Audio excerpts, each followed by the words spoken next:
Hold on. So listen, you want to start closing multiple deals a month consistently. Okay, I'm gonna tell you a secret. This is a secret. It's not too much of a secret actually, but it's this. Go after deals that nobody else wants to go after. Okay. I'm not talking about go after a deal that's not a deal. But I mean, here's what I mean by that. Okay. If all you have is going around talking to the same people there, all the other wholesalers in town are, okay, gee, Mr. Seller, I want to buy a house, but I buy a house 7% of the ARV, and I had a buyer, and we're just looking for carpet and paint, and he wants to make $30,000-$40,000 profit. You're gonna learn really quick, if you haven't learned already, that doesn't work very often, and so you have to talk to a whole lot of people consistently. It can be really frustrating. It really can.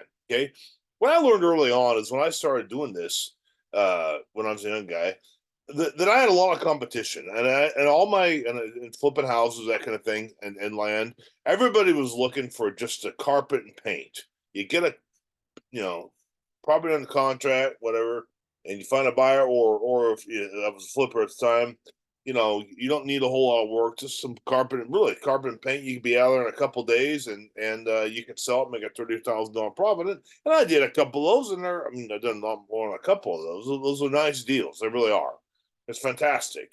I've got some deals I got on a contract, didn't do a thing to them, made huge profits. Okay, but for the most part, if everyone's looking for the same thing, easy stuff, low hanging fruit, doesn't need a lot of work, and you as a wholesaler, if you want to start making really really really good money in this business and closing more deals per month, you need to really understand how go after some stuff that other people don't really want.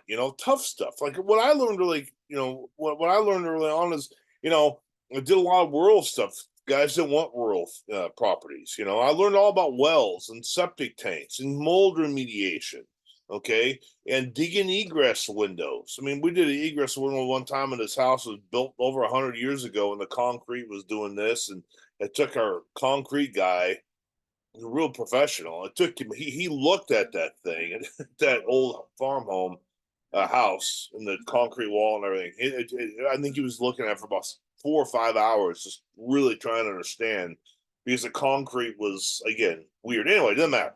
Point is, threw some money at it. We got a professional out there and made a big profit on these things. And so that's what I would encourage you to do. Okay.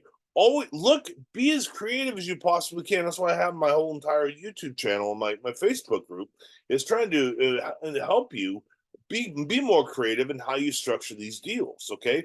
Go after hard stuff, and I mean, if you understand how mold works, and you got a good mold remediation company, they could sign off on it, get rid of it, and do everything legally and all that good stuff.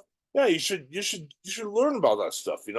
Wells are great. I mean, they cost money, but I mean, I got great stories about getting huge discounts on properties because the well wasn't working, and I was able to get the well in for cheaper than the discount was, kind of thing. You know, Also, look at zoning. I always do a lot of videos on administrative lot splits. If you look at the zoning on a situation and you're really tough. There's not a lot of equity on the deal, but you're eligible for administrative lot split. You got an extra buildable lot or extra, 4 buildable lots. All of a sudden, the numbers work, right? So look at that. Think about that, right? Also, if everyone was trying to go after the fix and flips kind of thing, and you're trying to always lowball and everybody, go around, offer full retail, do a terms deal, as long as it solves the seller's problem. Maybe a lease option, or owner finance, owner carry, or whatever, you subject to whatever, right? That's another option. Another option that go offer, just, I mean, yes, you're a professional. You could help that person, maybe charge them a consulting fee to help them sell their house, or help them subdivide the lot, or help them, do get the rehab done, kind of thing, and then they could sell it and you get a profit for it. A lot of different ways. That's what I'm trying to say.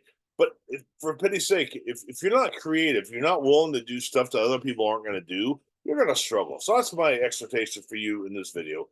Be creative. Listen, if you want help with some of these creative strategies, and maybe you don't quite understand how they work, let me know below. Maybe we can do some joint venture, and we certainly get on a Zoom call for free, and you kind of tell me what you're looking for. So we'll see you in the next video, and Godspeed.